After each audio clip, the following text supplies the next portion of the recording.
Hola, saludos desde la Universidad del País Vasco. Soy Edor Tarana, profesor de la Facultad de Ciencias de la Comunicación de la UPV-EHU, y el modo de estar entre vosotros es en realidad presentando esta ponencia a través de esta pequeña grabación. Lo que voy a hacer es un recorrido rápido en los diferentes momentos de la televisión a través del análisis del peso que los géneros han tenido en los diferentes canales durante un periodo de tiempo que va desde el año 1990 hasta el 2010. Y lo voy a hacer a través de los géneros, que es un modo de acercarse a lo que los canales de televisión ofertan sin bajar al nivel de los programas, que es un nivel cambiante y a veces un poco distorsionado de lo que son las evoluciones más a largo plazo. Bien, como veis en la presentación voy a recorrer algunos momentos históricos desde el año 90 hasta el 2010. Y lo haré primero inicialmente para señalar el valor de los géneros, el modo de acercarse a los géneros para distinguir las diferencias que se producen con los años.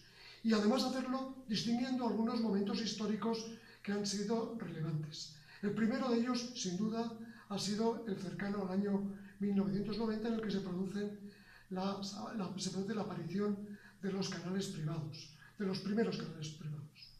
Y ahí están, como bien sabemos, Telecinco y Antena 3. Más adelante, en el siguiente momento, se produce en realidad un cambio bastante sustancial.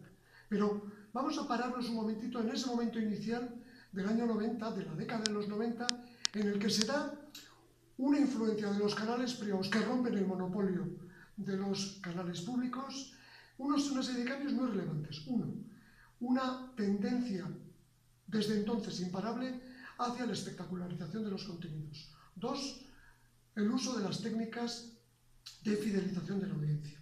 Estas dos se presentan al principio y se mantienen durante los años restantes hasta la actualidad en realidad. Esto se puede destacar, se puede apreciar el análisis de ese periodo de transición en un artículo de Huertas, Perona y Prado que publican en el año 92 en la revista Telos, el número 31. Bien, pero pasado ese momento, esa frontera en el que se aprecia que los canales públicos y los privados tienden a encontrar una serie de elementos comunes, como son la ficción, la información y lo que ellos denominan el género de infoshow, nosotros vamos a afrontar de modo un poquito más exhaustivo el periodo que va desde el año 1995 hasta el 2010. Y a ese periodo me voy a referir.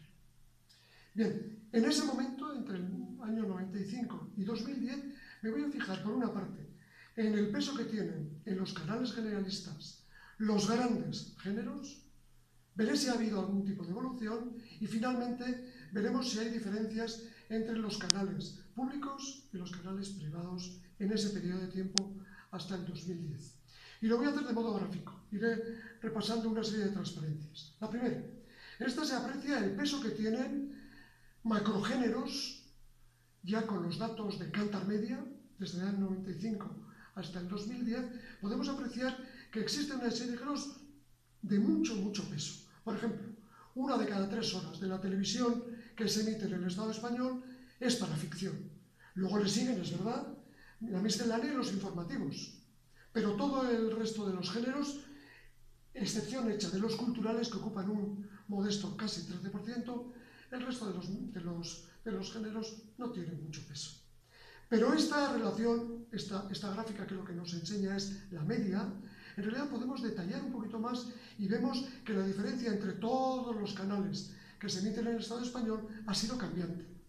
Por eso, esta gráfica que tiene muchos colorines, en realidad lo que nos enseña es que la tendencia de la ficción ha sido hacia decrecer en el peso, mientras que la miscelánea, casi en la misma proporción, ha ido creciendo.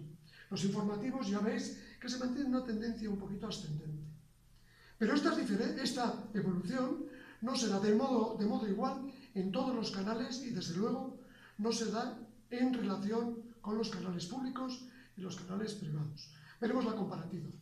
Para esos mismos años, 1995 a 2010, podemos ver cómo existen diferencias sustanciales entre los canales públicos, en azul, y los privados, en granate. Y ahora otra vez no hay más que diferencias entre los públicos y los privados en el tiempo. Lo veremos en las siguientes dos transparencias.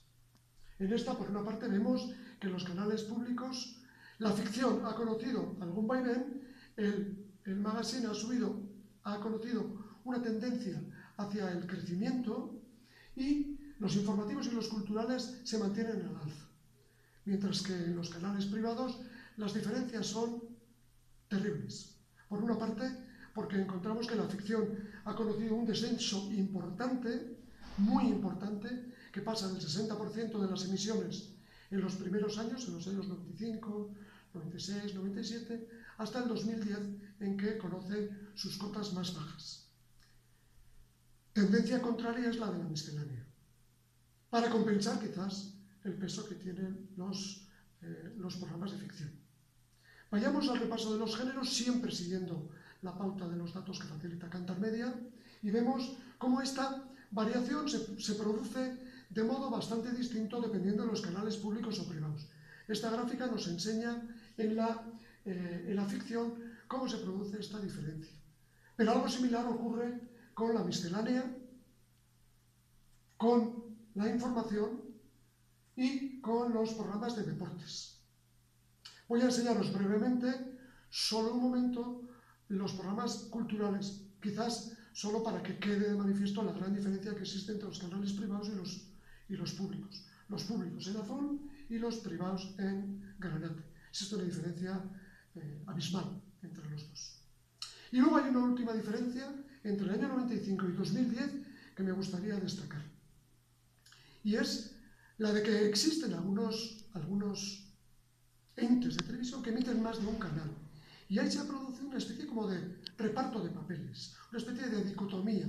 Tú, uno de los canales, encárgate de estos géneros y yo, otro de los canales, me encargo de estos otros. Para que veáis el ejemplo de modo muy gráfico, os enseño el ejemplo de Televisión Española. Y aquí vemos enseguida cómo uno de los canales tiene mucho peso, Televisión Española, en uno de los géneros, y Televisión Española 2 tiene en otros. Por lo tanto, hay una especie como de reparto de roles. Bien, terminaré señalando la importancia de los géneros como elemento definitorio de la evolución que se ha dado en estos últimos años. Pero también el hecho de que la influencia de los canales, la entrada de los canales privados en el año 90, la reincorporación posterior a mediados de los 90 de canales como Sexta o 4, encontramos que se produce un reenforzamiento de una serie de tendencias que ya se dieron al principio. Y señalaba antes el de la espectacularización y la fidelización de la audiencia. Pero quiero dejar el futuro abierto, la posibilidad de que se produzcan cambios en realidad en un proceso que va de la evolución dentro del medio a la evolución del medio en sí. Ahora mismo entendemos y vemos que cada vez más la televisión toma cuerpo en otros soportes. Y esa es una tendencia que va a ser muy importante en el futuro y para la que ya se están dando los primeros pasos. Ha sido una breve y quizás un poco rápida presentación de lo que ha sido el contenido. Espero que por lo menos os abra algunas puertas para hacer una reflexión de cuál ha sido la evolución de la televisión en el Estado español en los 20 años que van desde el año 90 hasta el 2010. Gracias por todo y de verdad lamento no poder estar físicamente entre vosotros. Hasta pronto.